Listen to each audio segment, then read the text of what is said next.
If you are building an app today, you are almost certainly staring at the same two options as everyone else: Firebase or Supabase.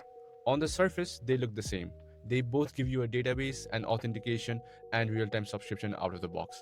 But underneath, they are completely different beasts. We aren't just talking about pricing today, we are talking about architecture, vendor lock in, and who is actually ready for the AI era. By the end of this video, you'll know exactly which one fits your stack.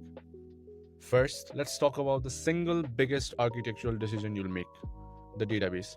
Firebase is a fast NoSQL document store optimized for direct data lookups. Supabase, on the other hand, is just Postgres.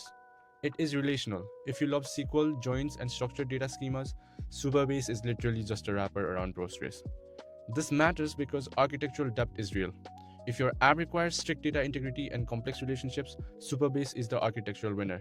If you need rapid iteration on unstructured data, Firebase is still a beast.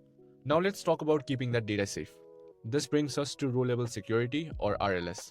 Supabase has RLS built deep into the Postgres engine. This means you can write policies like user A can only see their own data right into the database layer, no matter how you access that data via the API, a dashboard, or a backend script. That rule is enforced. Firebase does have security rules, but it's a proprietary language specific to Firestore. It works, but it's not RLS in the traditional database sense. With Supabase, because it's Postgres, the security logic lives with the data, not just the application layer. It's a subtle difference, but for enterprise-grade security, RLS is often considered the gold standard. Here's the elephant in the room: vendor lock-ins. Firebase is a Google product. It is a fantastic ecosystem, but it's a walled garden. If you use Firebase, you are using Google Cloud.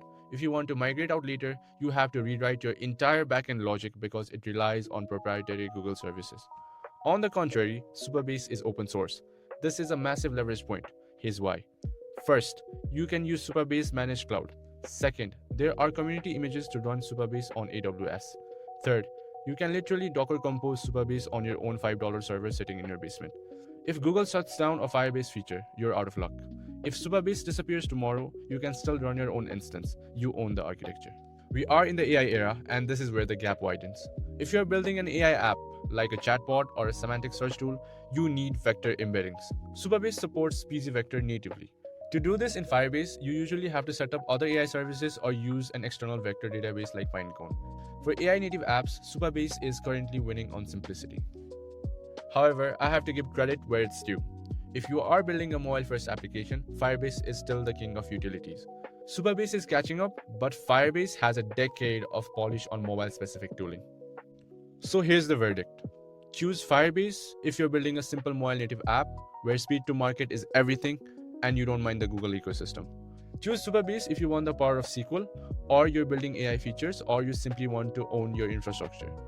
Which side are you on? Let me know in the comments below, and don't forget to subscribe for more architecture breakdowns.